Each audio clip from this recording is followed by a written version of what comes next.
Hello, everyone. Welcome to the Newsbrowse News broadcast.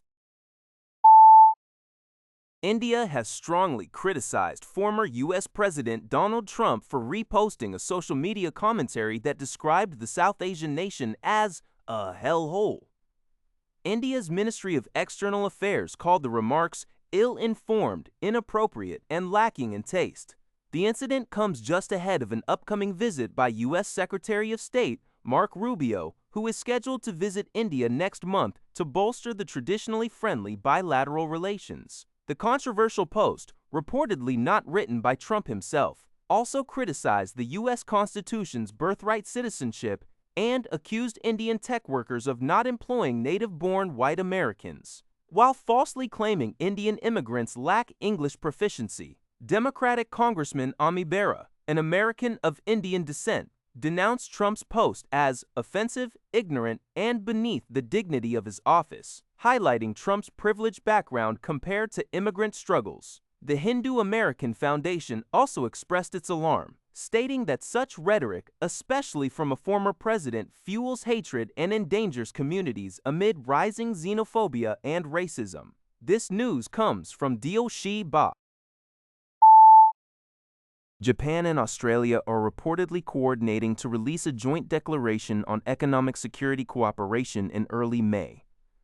The draft obtained by Kyodo News indicates that the declaration will focus on strengthening cooperation in critical supply chains for essential goods such as rare earths, energy, and food, as a response to China's economic coercion tactics. This initiative aims to foster a multi-layered Japan-Australia relationship.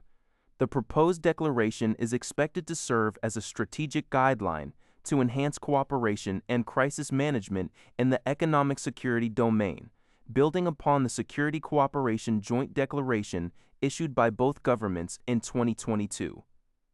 The article highlights the shared concern over the negative impact of export controls on critical mineral supply chains and emphasizes the importance of adhering to international laws and trade rules. This development is reported by Lianhe Soapao. Antara News reports that the Indonesian government and the United Nations Children's Fund, UNICEF, have launched a $131 million Country Program Action Plan, CPAP, for the 2026-2030 period. This strategic partnership, ongoing since 1966, aims to accelerate the fulfillment of children's rights across Indonesia and contribute to the Golden Indonesia 2045 vision. Minister of National Development Planning, Rahmat Pambudi, emphasized the guiding principle, no child should be left behind. The CPAP focuses on 6 main pillars: health, nutrition, education, climate and environmental action, water sanitation, and hygiene, WASH, and child protection and social policy.